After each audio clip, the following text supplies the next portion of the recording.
Hello बच्चों, let this question a substance cool from 75 degree Celsius to 70 degree Celsius T 1 minute, 70 degree Celsius to 65 degree Celsius in T 2 minute and from 65 degree Celsius to 60 degree Celsius in T 3 minute. Then हमें इनका solution पूछा गया है कि इसमें time ज़्यादा लगेगा।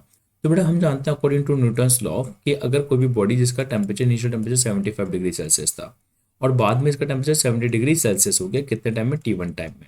फिर 70 डिग्री से 65 डिग्री सेल्सियस होने में इसको जो टाइम लगा है वो T2 टाइम लगा है, और 65 डिग्री सेल्सियस से 60 डिग्री सेल्सियस होने में इसको T3 टाइम लगा है। तो किस में टाइम ज़्यादा लगेगा वो हमसे पूछा जा रहा है बेटा। तो अकॉर्डिंग टू न्यूटन्स जो बोलता है Newton's rate of cooling, Newton's rate of cooling क्या कहता है बेटा? न्यूटन्स रेट ऑफ कूलिंग की अगर हम बात करते हैं तो न्यूटन्स रेट ऑफ कूलिंग कहता है the rate of change in temperature, या मीन्स हम जानते हैं initial temperature minus final temperature upon time है ना, इक्वल्स टू के एक कांस्टेंट होता है और फॉर्मूला होता है bracket initial temperature plus final temperature divide by 2 minus surrounding temperature. ये आपके न्यूटन्स लॉ ऑफ कूलिंग का फॉर्मूला होता है। तो हम यहाँ पे क्या देख रहे हैं कि किसी भी ऑब्जेक्ट की जो इनिशियल कूलिंग होती है, अगर यहाँ पे देखें तो इनिशियल जो कूलिंग होती है तो ऑब्जेक्ट इनिशियली जो उसका कूलिंग रेट होता है वो बहुत फास्ट होता है। Object 75 degree Celsius 70 degree Celsius बहुत जल्दी ठंडा होगा। फिर बाद में यही टेम्परेचर डिफरेंस को अचीव करने में टाइम ज़्यादा लगता है।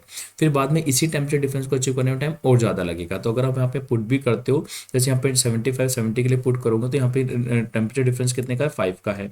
और यहाँ पे टाइम आपने जैसे बोला यहाँ पे T1 टाइम है, यहाँ पे क्या आ जाएगा? K1 की कॉन्स्टेंट मान लो, कॉन्स्टेंट आ गया। यहाँ पे 75 और 70 को अगर ऐड करते हो, इनिशियल 75 को ऐड करते हो तो 145 डिवाइड बाई 2 और माइनस का यहाँ पे T0 आपको देखने को मिलता है बेटा। इसी प्रकार से अगर यही इक्वेशन आप यहाँ पे 70 और 65 के लिए अप्लाई करते हो तो टेम्परेचर डिफरेंस वही 5 हो जाएगा, टेम्परेचर वही आपका T2 हो जाएगा, कॉन्स्टेंट वही K हो जाएगा।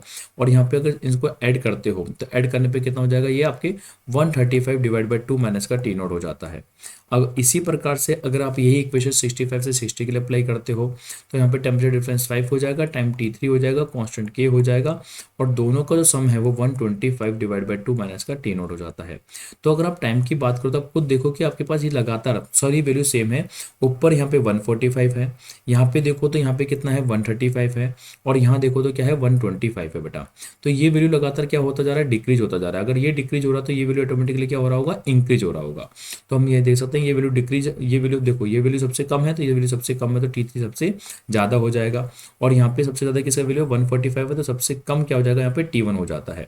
तो सबसे कम क्या हो जाएगा हमारे पास? T1 हो जाएगा। तो सबसे कम तो T1 हो गया और सबसे ज़्यादा T3 हो गया, तो बीच में कौन हो जाएगा? T2 हो जाता है। तो फाइनली हमारा आंसर क्या हो गया?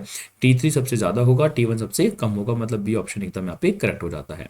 तो हमेशा एक और तरीके से आप इसको याद रख सकते हो, एक तो फॉर्मूले से मैंने आपको समझाया न्यूटन्स रेट ऑफ कूलिंग से, और दूसरा एक शॉर्टकट तरीका आप ये याद रख सकते हो कि किसी भी ऑब्जेक्ट का जो रेट ऑफ कूलिंग होता है वो मतलब टाइम के साथ साथ हम बात करेंगे तो हमेशा रेट ऑफ कूलिंग क्या होता है? इनिशियली फास्ट होता है, बाद में स्लो होता है।